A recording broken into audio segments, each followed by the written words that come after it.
कई ऐसे आदिवासी समुदाय हैं जो अपने रीति रिवाज से चलते हैं, उन सब पर कैसे थोप पाइएगा? देखिए, वैसे तो व्यक्तिगत टिप्पणियां मैं अवॉइड करता हूं। जैसे इन्होंने कहा बड़े सुंदर ढंग से बताएंगे, तो संजय जी मैं सुंदर ढंग से बताना चाहता हूं कि विधि आयोग से ऊपर होता है सर्वोच्च न्यायालय, जो कम से कम आधा दर्जन बार कह चुका है कि यह लागू होना चाहिए। 10 से अधिक बार राज्यों के उच्च न्यायालय कह चुके हैं, और उनके भी ऊपर है संविधान, जिसमें आर्टिकल 44 में लिखा है, और उनके भी ऊपर है संविधान बनाने वाले संविधान सभा की बैठक में 23 नवंबर 1948 बाबा साहब अंबेडकर ने यह बात कही कि मैं यह समझ नहीं पा रहा हूं कि जब 1939 से पहले, यानी अंग्रेजों के जमाने में, जो आज बांग्लादेश और पाकिस्तान बन गए, उन इलाकों में भी सामान्य कानून लागू था, तो अब लागू करने में क्या समस्या है? अब आप अपने मस्तिष्क पर जोर डाल के बताइएगा कि आप किसको अधिक वो देते हैं। खैर, अब व्यक्तिगत से हटकर एकदम तकनीकी बात के ऊपर आते हैं।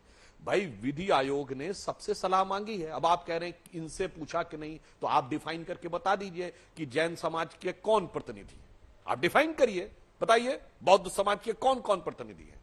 जैसे मुस्लिम पर्सनल लॉ बोर्ड है, उसने अपने आप बोल दिया। अब बहुत से मुसलमान कहते हैं कि मुस्लिम पर्सनल लॉ बोर्ड अकेला उनका प्रतिनिधि नहीं है। तो मेरे भाई, जो आप लोग जो ये जलेबी बनाने की कोशिश करते हैं, इनसे पूछो उनसे पूछो। विधि आयोग ने कहा जी हम सबसे पूछ रहे हैं, क्यों किसी को सिर्फ एक प्रतिनिधि को अधिकार होना चाहिए? क्यों सिर्फ सांसद को यह अधिकार होना चाहिए अपना विचार देने का? किसी भी धर्म संप्रदाय के मानने वाले सामान्य व्यक्ति को भी अधिकार होना चाहिए। वहां के जो संत समाज हैं या धर्माधिकारी हैं, मौलवी हैं, बिशप हैं, आर्क बिशप हैं, भिक्षु हैं, जैन श्रमण, सबको अधिकार होना चाहिए। विधि आयोग ने तो ओपन कर दिया ना, भेजो भाई, जिसका सजेशन है फिर उनको इन्फिल्ट्रेट किया जाएगा। इससे ज्यादा तो लोकतांत्रिक प्रक्रिया नहीं हो सकती। और रीति रिवाज पर तो कोई बात ही नहीं की गई। किसने कहा रीति रिवाज पे कोई हस्तक्षेप होने वाला है? रीति रिवाज से तो कोई समस्या नहीं है। सिर्फ यह बात है कि वह चीजें कानूनी और व्यवस्थित ढंग की होनी चाहिए। और लाइटर नोट पे मैं कह दूं कि आपने कहा गोवा का बहुत ढिंडोरा पीटते हैं और उसमें यह अधिकार है कि लड़का न होने पे दूसरी शादी कर सके, तो मान्यवर मुस्लिम पर्सनल लॉ बोर्ड में तो और भी उल्टा ही अधिकार है। यानी यदि स्त्री के बच्चा नहीं हो सकता है तो पुरुष उसको दे सकता है तलाक। हिंदुओं में यदि पुरुष के अंदर कोई टेक्निकल, कोई बायोलॉजिकल प्रॉब्लम है तो वो भी तलाक, वहां है ही नहीं।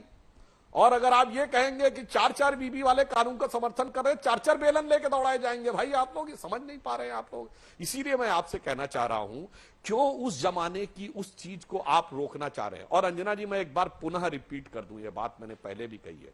ये मानसिकता जानते कहां से निकलती है? जब बाबा साहब अंबेडकर के संविधान के समय बात आई समान नागरिक संहिता होनी चाहिए, मगर नेहरू उसके बावजूद हिंदू कोड बिल लाए। पहली बात स्पष्ट कर दूं, इसका हिंदू समाज से कोई मतलब नहीं था, पर चूंकि उनकी हैसियत सिर्फ ये थी कि हिंदू समाज पर ही वो कोई रूल चेंज कर सकते थे, बाकियों पर नहीं, इसलिए उसका नाम हिंदू कोड बिल रखा गया।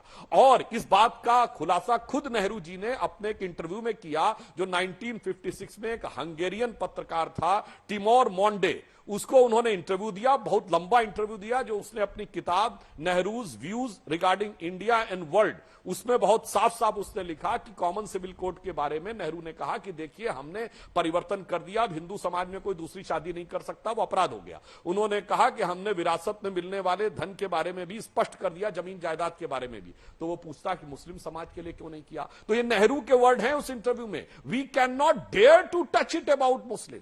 यानी हमारी हिम्मत नहीं है, हैसियत नहीं है कि हम मुसलमानों के मामले को छू सकें, क्योंकि उससे उनकी धार्मिक भावनाएं आहत हो जाती हैं। तब वो पत्रकार कहता है कि जब टर्की, जो कि एक मुस्लिम देश है, जहां खलीफत हुआ करती थी, जहां मुस्लिमों का सबसे बड़ा धार्मिक गुरु का पीठ थी, उसने चेंज कर दिया, तो आप क्यों नहीं करते?